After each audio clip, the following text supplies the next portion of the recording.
In the meticulously choreographed ballet of morning television, where segments are timed to the second, smiles are ever present, and even controversy is often pre-packaged, true, unvarnished emotion is the most shocking guest of all. It is the unpredictable element that can shatter the fourth wall, reminding millions of viewers that behind the professional banter and flawless makeup are human beings navigating the complex tides of life in real time. Such a moment occurred on a seemingly ordinary Tuesday morning on Live with Kelly and Mark.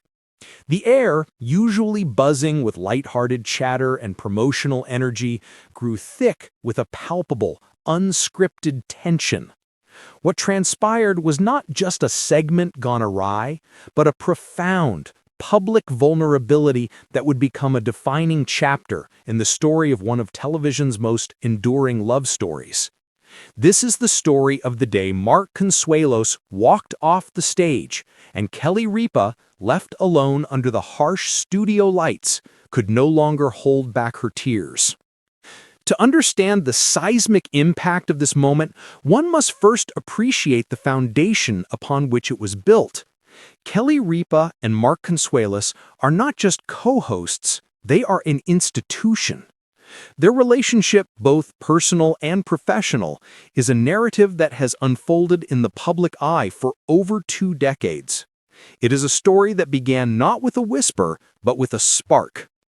The All My Children genesis. Their meeting on the set of the soap opera All My Children in 1995 is the stuff of Hollywood legend. Kelly, playing the vivacious Haley Vaughn, was introduced to Mark, the new actor stepping into the role of the handsome Mateo Santos. The chemistry was not just professional, it was instantaneous and volcanic. In numerous interviews, both have recounted a powerful, almost unnerving magnetic pull. Kelly has often described a cosmic connection, a feeling of recognizing her future upon first sight. Mark, typically more reserved, has admitted to being immediately and utterly captivated. Their first kiss, filmed for the show, was, by their own accounts, far from just acting. It was a preview of a lifelong passion. The Vegas elopement and building a fortress. This whirlwind romance culminated in a secret, spontaneous elopement to Las Vegas in 1996. There were no paparazzi, no lavish wedding special, just the two of them, a profound commitment, and a secret they kept from the world until Kelly's character's on-screen pregnancy forced their hand. This clandestine beginning established a pattern for their relationship, an intense, private bond protected fiercely from the public glare. They built a family, 3 children, Michael, Lola, and Joaquin, and a life that, while lived in the spotlight, has always had a deeply private, fortified core. The professional evolution, from guest to co-pilot. For years, Mark was the beloved husband in the wings on Live, making frequent guest appearances where his chemistry with Kelly was a consistent highlight. The audience watched their dynamic with delight. Kelly, the effervescent, fast-talking, sometimes chaotic energy, and Mark, the steady, dry-witted, grounding force. When the search for a permanent co-host after Ryan Seacrest's departure began, the audience's collective wish was granted. Mark Consuelos officially joined the show, rebranding it Live with Kelly and Mark in 2023. It was a seamless transition. They weren't just playing roles, they were inviting America into their living room, offering a glimpse of a marriage that had been tested, strengthened, and deepened by time. This long history is the essential context.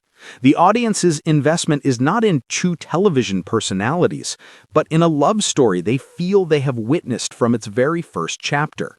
This deep-seated connection is what made the subsequent events so jarring and emotionally resonant.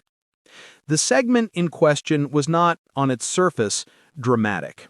It was not a high-stakes interview or a contentious debate. Often, the most potent conflicts arise from the smallest sparks in the most mundane settings. The topic that ignited the tension turned to a subject that, for many long-married couples, is a minefield of unspoken resentments and perceived slights: the division of emotional and mental labor in a household. Kelly, as she often does, began to articulate a common modern marital frustration. She spoke of the invisible workload, the remembering of birthdays, the scheduling of appointments, the management of children's lives and social calendars, the mental catalog of household needs. It was a relatable, almost universal lament, delivered with her signature blend of humor and exasperation. Mark's initial responses were typical of his on-air persona: deflective, teasing, employing a classic strategy of using humor to navigate a potentially serious conversation. He made light of the accusations, perhaps suggesting that her memory of events was selective or that his contributions, while different, were equally valuable. This is a dance they had performed countless times before: the nagging wife, the beleaguered husband, a comfortable sitcom trope that usually ends with a laugh and a segment wrap. But on this day, the script was torn up. The tone shifted. Kelly's jokes began to have a sharper, more serrated edge.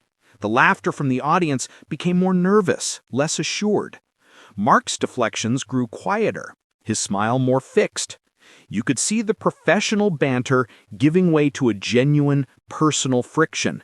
It was no longer a bit, it was a real marital disagreement playing out on national television. Kelly, perhaps feeling unheard or misunderstood, pressed her point. She cited a specific, recent example: a forgotten school event, a missed communication. Her voice, while still within the parameters of a television performance, carried a tremor of real hurt. It was the sound of a frustration that had been simmering for days, perhaps weeks, finally finding a voice. And then came the moment that silenced the studio. Mark, after a long, heavy pause where he simply looked at her, his expression unreadable, slowly removed his lavalier microphone. He placed it gently on the desk, he stood up, gave a small, almost imperceptible shake of his head, and without a word, walked off the set. The silence was deafening. The cameras, caught off guard, remained fixed on Kelly. The audience was frozen. The production crew was likely in a sheer panic in the control room. For a full 10 seconds, in eternity in live television, there was only the sound of stunned silence and the sight of Kelly Ripa, completely alone, staring at the empty chair beside her. The initial shock on her face was a masterclass in micro-expressions. It cycled through disbelief, confusion, a flash of anger, and then, most powerfully, a profound and overwhelming sadness. The professional host, trained to fill dead air and pivot from any disaster, momentarily vanished. What remained was a wife publicly abandoned by her husband. The tears that spoke volumes. Her eyes, welling up, glistened under the studio lights. She tried to speak, to make a joke, to do something to salvage the segment, but the words caught in her throat. A single tear escaped, tracing a path down her cheek before she quickly wiped it away. That single, unscripted tear was more powerful than any monologue could ever be. It was a window into the raw nerve that had been touched. This wasn't about a forgotten errand. It was about feeling invalidated, dismissed, and ultimately left alone to face the consequence of expressing a grievance. She managed a shaky, "Well, I guess that's a hard stop on that topic," which elicited a ripple of nervous laughter from the audience. But the damage, or perhaps the revelation, was done. The segment was hurriedly wrapped and the show cut to an abrupt commercial break. The social media firestorm. In the digital age, a moment like this does not simply fade to black. It is dissected, amplified, and globalized within minutes. Social media erupted. Team Kelly, a vast contingent of viewers, particularly women, expressed immediate solidarity with Kelly. They saw their own marital frustrations reflected in her tears. Tweets and posts flooded in with hashtags like I stand with Kelly and invisible labor, sharing stories of feeling similarly unheard. They framed Mark's walk-off as a quintessential example of male privilege, the ability to simply exit a conversation when it becomes uncomfortable, leaving the woman to manage the emotional fallout. Team Mark. Others defended Mark, interpreting his exit not as a petulant storm-off, but as a mature de-escalation. They argued that he recognized a private conversation was happening in a public forum and made the conscious choice to remove himself, rather than say something he would regret. Comments praised his restraint and suggested Kelly was badgering him. The concerned observers. A third group expressed pure worry. Are they okay? That looked way too real. I hope this isn't a sign of serious trouble in paradise. The incident sparked genuine anxiety among their loyal fan base, who had invested so much in the fairy tale.